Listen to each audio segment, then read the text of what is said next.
Good morning, students. In last lecture, we discussed about the meaning of reconstruction. आपण last लेक्चरला काय केलं होतं की रिकन्स्ट्रक्शनचं मीनिंग आपण समजून घेतलं होतं. काय आहे reconstruction means? As the word itself tell the meaning. Reconstruction again construction. Okay, so reconstruction of a company means the winding up of existing company and transfer of assets and liabilities to a new company which is formed specially for this purpose. काय होतं reconstruction म्हणजे की जी existing company आहे ती wind up करायची आणि तिच्या assets आणि लायबिलिटीज ह्या नवीन कंपनी जी जुन्या कंपनीच्या ऐवजी आपण एस्टॅब्लिश केलेली आहे तिच्याकडे ट्रान्सफर करायची. बरोबर.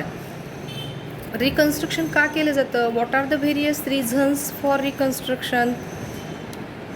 If there is huge losses, खूप मोठ्या प्रमाणावरती ऑर्गनायझेशनला लॉसेस असतील तर रिकन्स्ट्रक्शनचा डिसिजन घेतला जातो.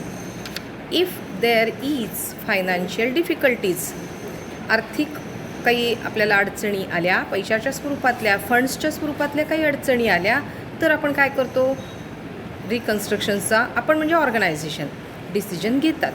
देन ओव्हर कॅपिटलायझेशन असेल म्हणजे जे काही कॅपिटल आपल्याकडे आहे, जे काही फंड आपल्याकडे आहे त्याचा आपण प्रॉपर यूज करत नसू तर काय होतं? रिकन्स्ट्रक्शनचा डिसिजन आपल्याला घ्यावा लागतो. So mainly there are two types of reconstructions, that is external reconstruction and internal reconstruction. Last लेक्चरला आपण हे सगळं डिस्कस केलेलं आहे. एक्सटर्नल रिकन्स्ट्रक्शन आपल्याला स्टडीला नाही आहे. लास्ट इयरला ते होतं, प्रॉब्लेम होते, पण मी तुम्हाला मिनिंग सांगितलेलं होतं की एक्सटर्नल रिकन्स्ट्रक्शन मीन्स काय? तर existing company is go into liquidation. लिक्विडेशनमध्ये एक्झिस्टिंग कंपनी जाते and its assets and liabilities are sold to newly form company incorporated for this purpose. आणि काय केलं जातं की जे काही नवीन कंपनी आपण इस्टॅब्लिश केलेली आहे ती कंपनी काय करते? ह्या सगळ्या ॲसेट्स अँड लायबिलिटीज घेते. हे फक्त जस्ट मिनिंग आपले मी सांगितलेलं होतं. Okay, now today onwards we will start our actual syllabus, that is internal reconstruction. तुम्हाला सिलेबसमध्ये इंटरनल रिकन्स्ट्रक्शन आहे आणि त्याचे प्रॉब्लेम्स पण आहेत. ओके, रिकन्स्ट्रक्शन मीन्स काय समजलं का? आणि देन काय आहे की टाईप्स ऑफ रिकन्स्ट्रक्शन आपण डिस्कस केले, external reconstruction and internal reconstruction. So काय असतं internal reconstruction means? In case of internal reconstruction of a company it is not necessary for a company to go into liquidation. बघा, external रिकन्स्ट्रक्शनमध्ये काय होतं की कंपनीला लिक्विडेशनमध्ये जावं लागतं, वाइंडिंग अप करावं लागतं. बरोबर. पण इंटरनल रिकन्स्ट्रक्शनमध्ये it is not necessary for a company to go into liquidation but the existing company is allowed to continue by reorganizing its capital structure. He G existing सध्याची कंपनी आहे ही काय करते?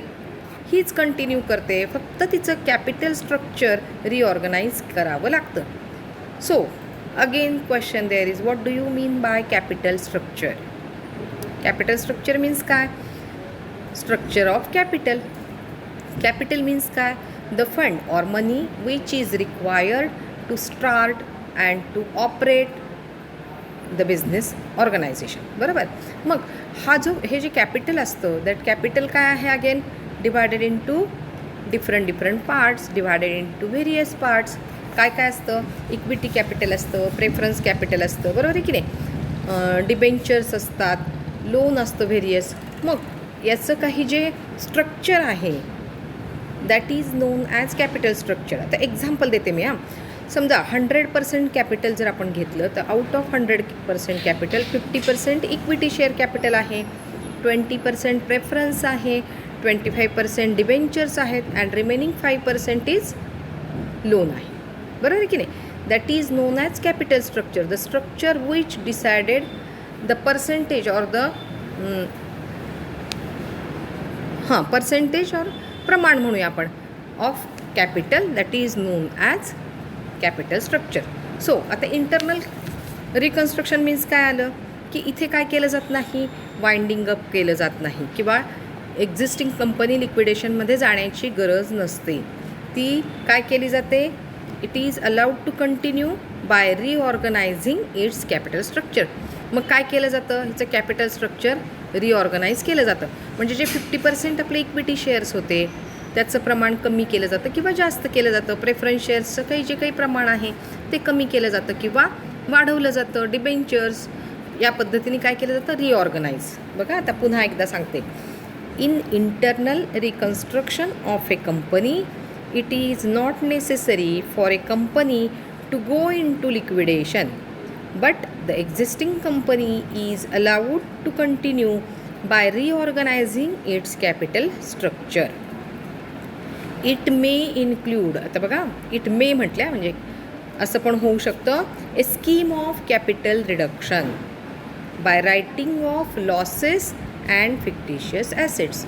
मग इथं काय केलं जातं की कॅपिटल रिडक्शन होतं आणि हे कॅपिटल रिडक्शन कसं केलं जातं, writing off losses and fictitious assets.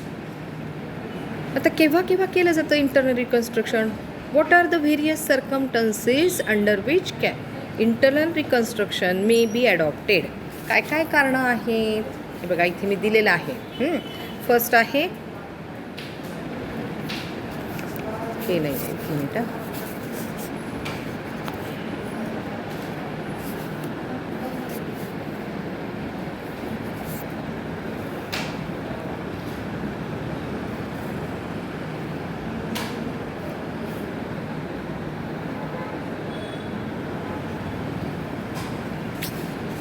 मी हा एक प्रयोग केला आहे. मी काय केलं की फोटोज काढले आणि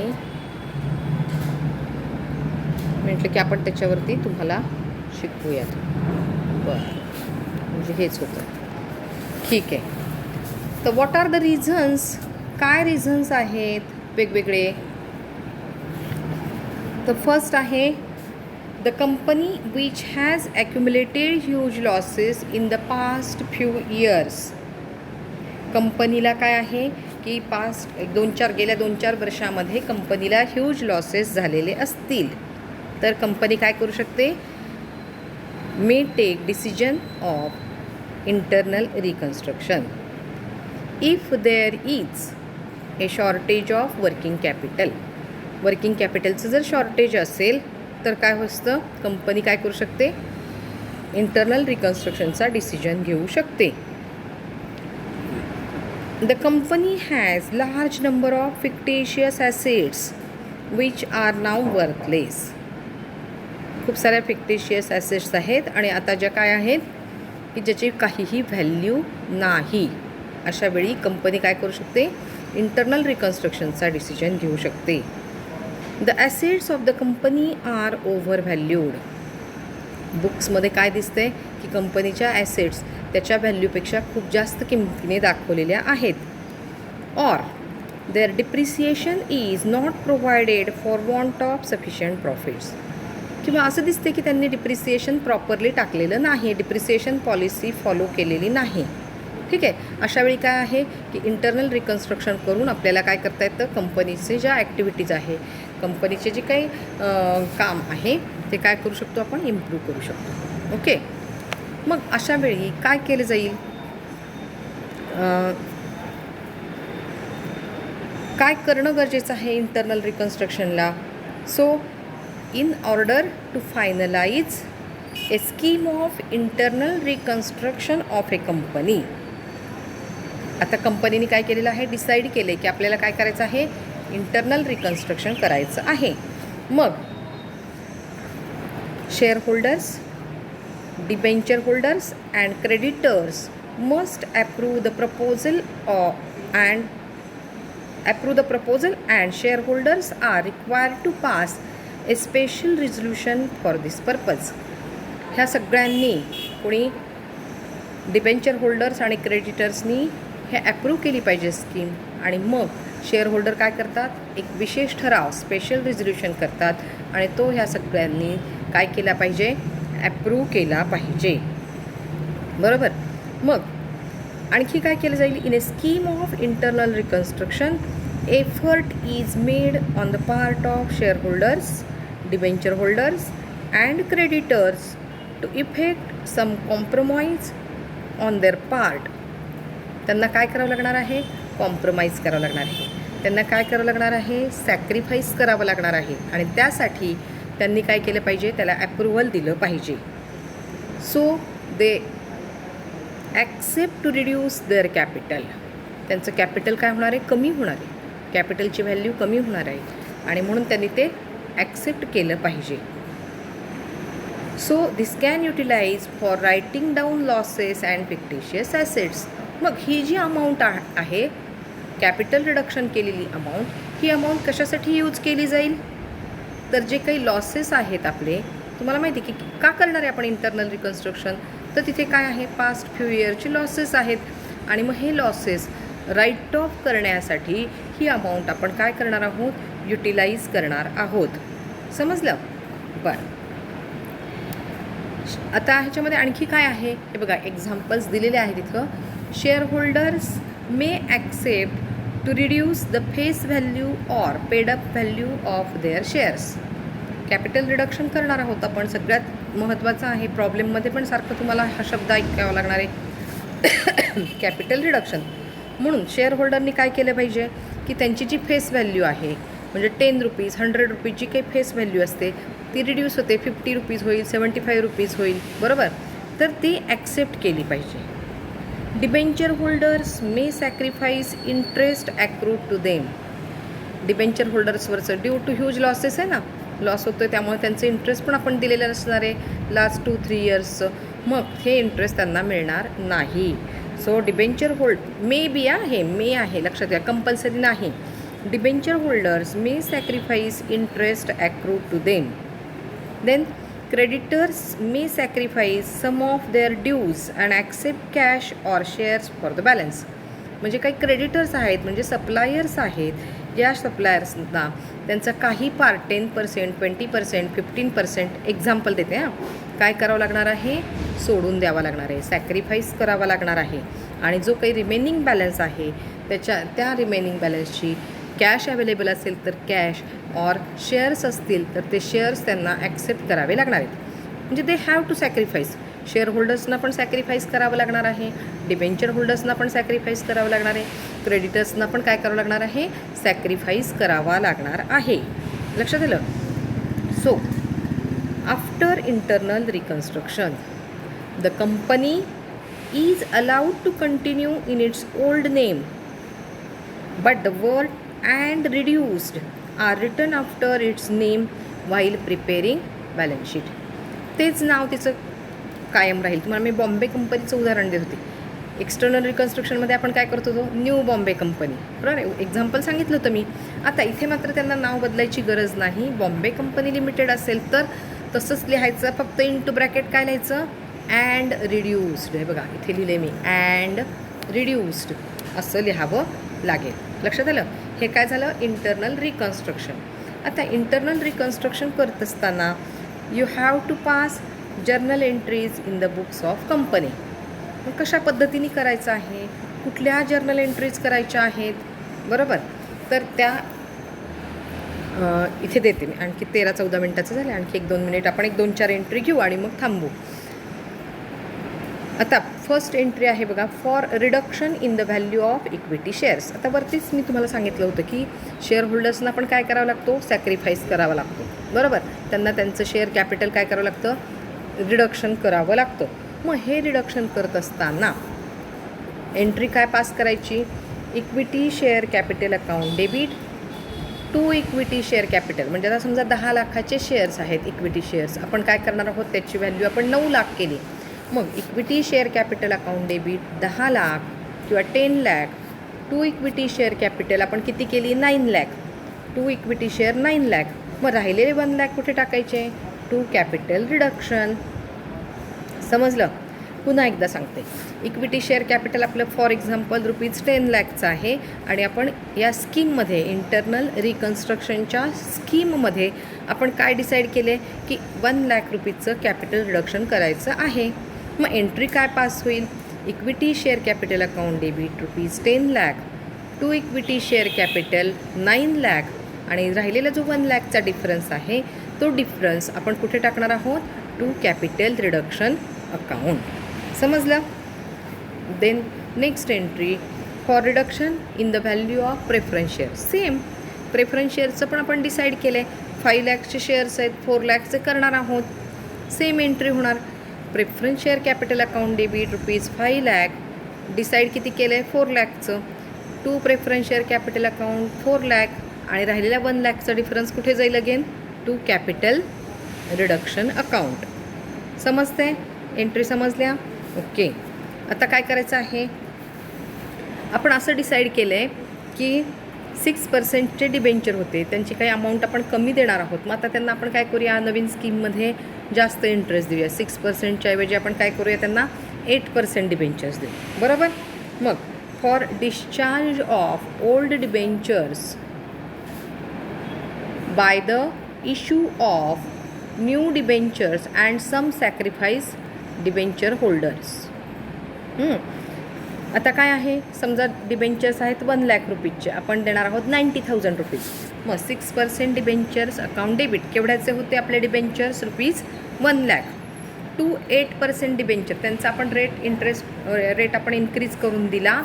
बरोबर? मग 6%च्या ऐवजी आपण काय केलं? 8%, पण देणार फक्त 90,000 रुपीज. म्हणून to 8% debentures account 90,000 and the remaining difference of ₹10,000 हा कुठे ट्रान्सफर करणार आपण?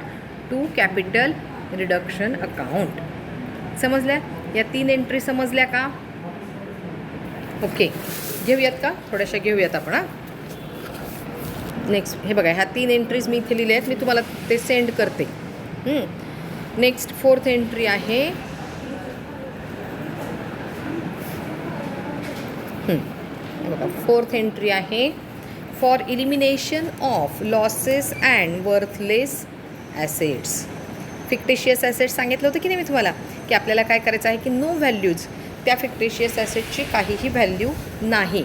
मग अशा ॲसेट्स जेव्हा आपल्याला ट्रान्सफर करायच्या आहेत, तर आता ह्या काय करायच्यात? आपल्याला राईट ऑफ करायच्यात. मी तुम्हाला काय सांगितलं होतं की ह्या पैशाची जी व्हॅल्यू कमी केलेली आहे आपण, हा बॅलन्स जमा झाला कॅपिटल रिडक्शनला, इक्विटी शेअर्सचा झाला, प्रेफरन्स शेअर्सचा झाला, डिबेंचरचा झाला, हे सगळं क्रेडिट पडलं कॅपिटल रिडक्शनला. मग या पैशातून आपण काय करणार आहोत? या फिक्टिशियस ॲसेट्स आपण राईट ऑफ करणार आहोत. बरोबर? म्हणून capital reduction account debit to profit and loss account, to preliminary expenses, to discount on issue of shares account and to underwriting commissions. हे बघा, दिसती का एंट्री? दिसली? ओके.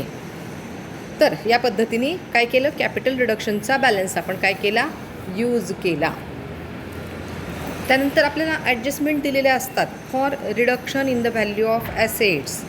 ॲसेटची व्हॅल्यू रिड्यूस करायची आहे. अगेन काय होईल? आता बघा, ॲसेटची व्हॅल्यू रिड्यूस करायची. ॲसेटचा बॅलन्स कोणता असतो? डेबिट बॅलन्स असतो. बरोबर? तुम्ही समोर असता तर मला उत्तर दिलंच असतं की ॲसेटचा बॅलन्स डेबिट असतो. तो रिड्यूस करायचा म्हणजे काय करायचं? क्रेडिट द्यायचं. सॉरी, म्हणजेच काय आहे? ॲसेटला आपण क्रेडिट दिलं, डेबिट कशाला येईल? Capital reduction. सगळीकडे जिथे पाहिजे तिथे काय करायचं? यूज करायचं आपल्याला कॅपिटल रिडक्शन. हे लक्षातच ठेवायचं. ठीक आहे? मग आता एंट्री काय होईल?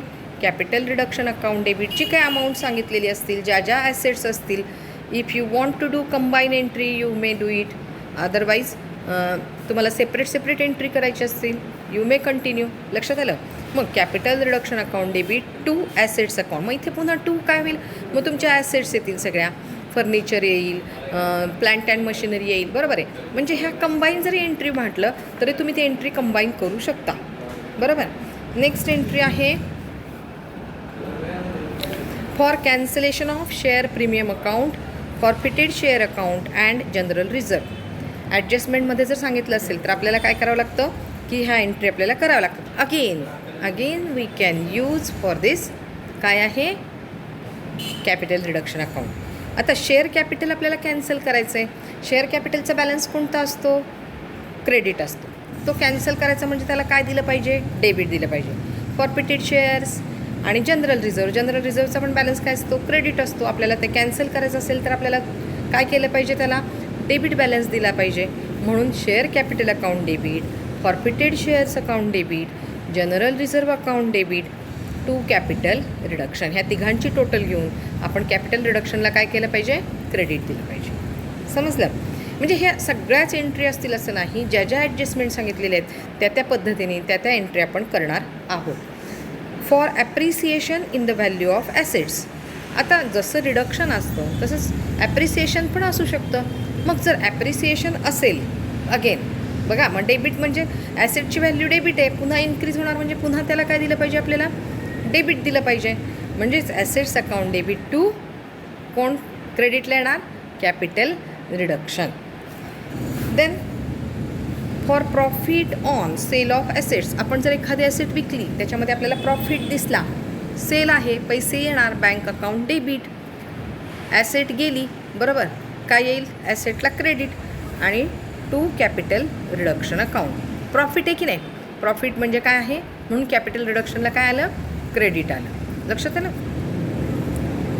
For the loss on sale of asset, loss असेल, उलटी एंट्री होणार, कॅपिटल रिडक्शनला काय येईल, डेबिट येईल. Bank account debit, capital reduction account debit to assets. If बघा, आपलं फर्निचर आहे, आपण ते सेल केलं, 1 लाख रुपीजचं फर्निचर आपण 80,000ला सेल केलं, एंट्री काय होईल, bank account debit 80,000, capital reduction account debit 20,000 to furniture account 1 lakh.